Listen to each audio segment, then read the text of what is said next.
14. And I'm pretty sure my teacher was in his mid-20s or 30s. So basically, she's the type of girl who literally hates school and would do anything to get out of class. Then I noticed her getting early to class and not leaving it until everybody else left. Then I started paying a little more attention, and he would always walk by her desk and slip her notes and candy and just weird stuff, and it was really, really strange to me. He also moved to her desk right next to his, which his was all the way in the back left corner of the classroom. He would also always make jokes with her, which I didn't really understand until I found out they were sleeping together. So on Friday, my mom messaged her parents asking if they could pick me up Monday because my parents were going out of town that weekend and I hated riding the bus. Well, I'm guessing she didn't know that I was going home with her Monday. So that Monday, I got into her mom's car and I asked her mom where she was. Her mom said that she was failing math and her math teacher offered to tutor her. This teacher was also brand new. I'm running out of time, so go like for part 2. Here's part 2 of how I found out my best friend was sleeping with our teacher. So continuing on with the story, I told her mom that I've never seen him tutor somebody before. Plus, she told me her grades were sky high in that class.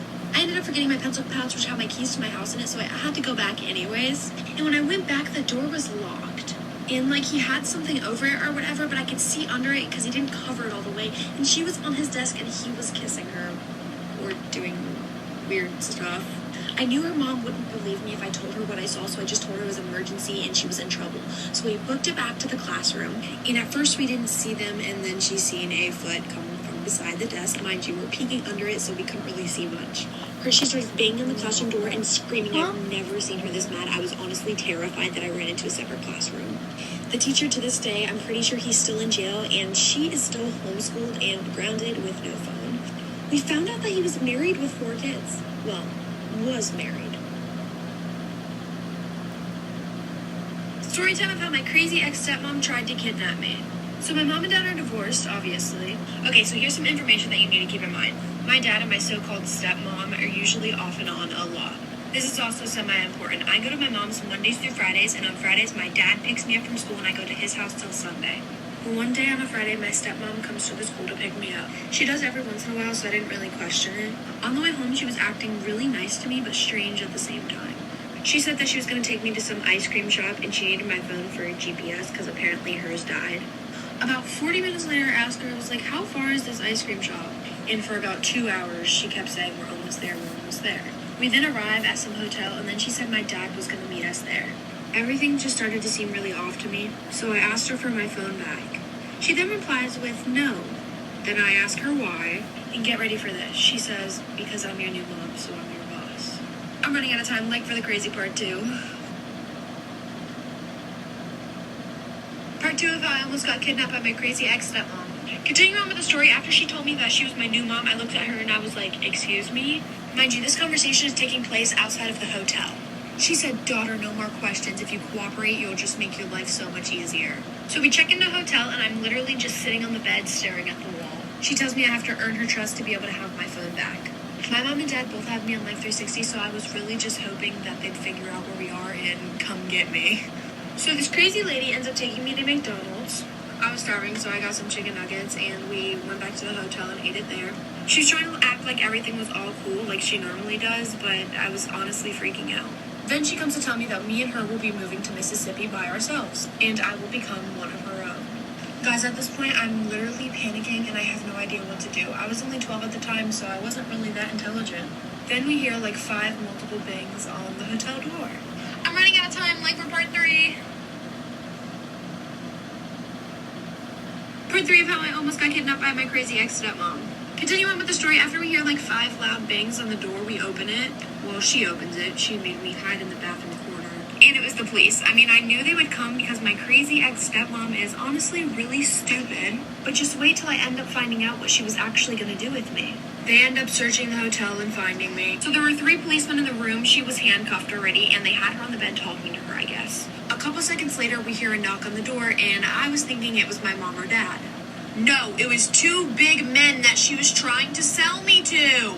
Yes, 2 big men that she was going to sell me to. She was legit gonna sell me to sex trafficking. I think that's what it's called, I'm not sure. She's in jail, and so are the 2 men. I'm not really sure what went on with them 3.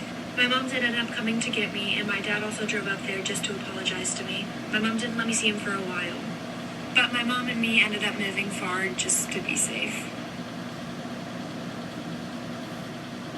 Story time of how I got sexually assaulted by my childhood best friend. So it was around second grade, and at that time I had just moved, so of course I transferred schools, and I didn't really know anybody. There's this little girl in the neighborhood, same age as me at that time, that would ride her bike up and down the street constantly until one day she finally talked to me. She was really sweet, and for a while we'd just ride our bikes around and play like normal kids would do. And eventually we started getting really, really close. My mom always told me she despised the girl and got really, really weird vibes from her, but of course I didn't care, and I continued to play with her because, that was my best friend at the time. Until one day she asked me to play house with her, and I thought, just gonna be like sisters and taking care of babies and stuff like that. But that is far from what she meant. Mind you, we were both in second grade. She started to touch me, and once I hesitated, she cautioned me that everybody does it and this was okay. Then she started telling me about the birds and the bees. I nicely nodded my head and just disagreed with her, and when I got up to leave, she pushed me back down to the floor. I'm gonna get a time like for part 2. Part 2 of how I got sexually assaulted by my childhood best friend. So continuing on with the story, after she pushed me down to the ground, she continued to touch me in all the places that I did not want to be touched. Keeping in mind that we were only in second grade, I found this very strange. It was known as my no-no square, so I honestly did not want to be touched there. After a while of convincing, I finally just stayed still and she continued to do stuff to me. Finally, she let me go home, and as I was walking out the door, she whispered in my ear, "If you ever tell anybody about this, I will snitch on you and reverse the story."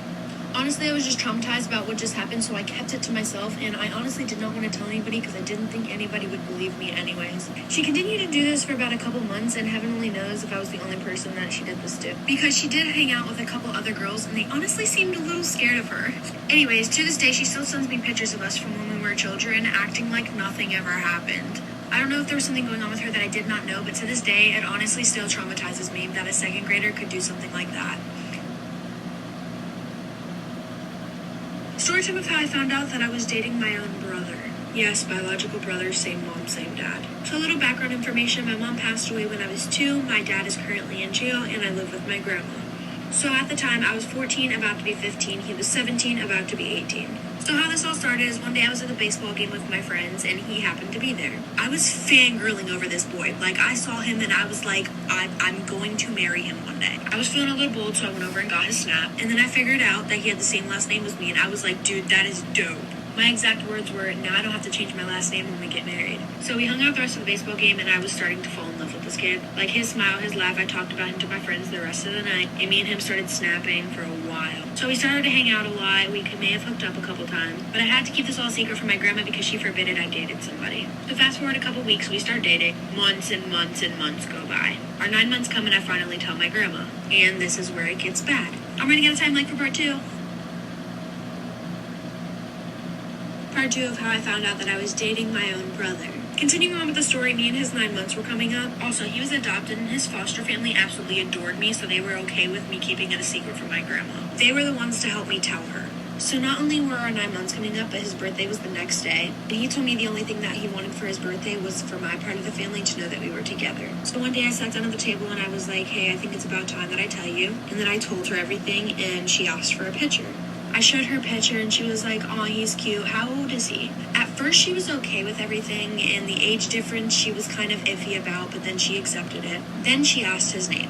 I told her his name, she said last name, gave her the last name, and she flipped out. She took my phone, didn't give me an explanation, and told me that if I ever spoke to him again, I would never be allowed out of the house. Finally, after she calmed down, she came to tell me that he was my brother. She asked if we had did anything, and I of course said no, but yes, we did. I'm running out of time, for part 3. Part 3 of how I found out that I was dating my own brother. Continuing on with the story, I didn't believe her not one bit, but then I realized the reason why I was attracted to him is because he kind of looked like me. No, I'm just kidding. All jokes aside, I did start to question because everybody did say we looked like brother and sister. I asked her for proof. She didn't have any adding up. I told him, and